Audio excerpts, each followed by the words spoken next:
Everyone, I'm gonna share with you a delicious chicken recipe. চিকেনখিনি মই ভালদৰে marinate কৰি থৈছিলোঁ জিৰা গুড়ি, ধনিয়া গুড়ি, নিমখ, হালধিৰে। আৰু তাৰ পাছত এতিয়া মই কেৰাহী এখন বহাই দিলোঁ, তাতে তেল গৰম কৰিলোঁ আৰু তাৰপিছতে তাতে দিলোঁ 2টা শুকান জলকীয়া, পিঁয়াজ আৰু ভালদৰে ভাজি এয়া দেখিছেনে বিলাহী সৰু সৰু আমাৰ ঘৰৰে। তাৰ পাছতে এতিয়া মেৰিনেট কৰি থোৱা যে চিকেনখিনি আছিলে সেইখিনি ঢালি দিলোঁ।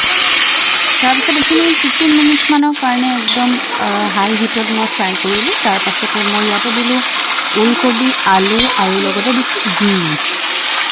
আপোনালোকে বাৰু এনেকৈ বিনছ দি পেলাই খায় নাখায় চাগে, কোনোবাই খাবও পাৰে, বেয়া নালাগে, কিন্তু ফ্ৰাই কৰি খাব পাৰে।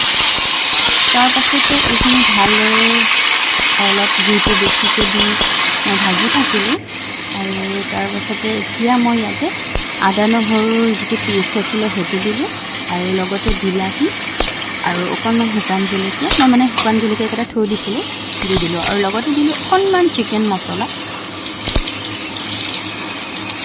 আৰু অকণমান ৰেড চিলি পাউডাৰ দিছোঁ, বেছি দিয়া নাই যিহেতু আমাৰ ইমান জ্বলা খাব নোৱাৰে। এতিয়া এইখিনি ভালদৰে মই ঢাকোন দি ভাজি আছোঁ। মই ইয়াত পানী ব্যৱহাৰ নকৰোঁ আৰু এনেকৈ ঢাকোন দি লৰাই চিকেন মোৰ ৰেডি হ'ব আৰু এইটো, আৰু খাবলৈও বিৰাট টেষ্টি লাগে ভাতৰ লগত সানি এনেদৰে খাই মই বেছি ভাল পাওঁ।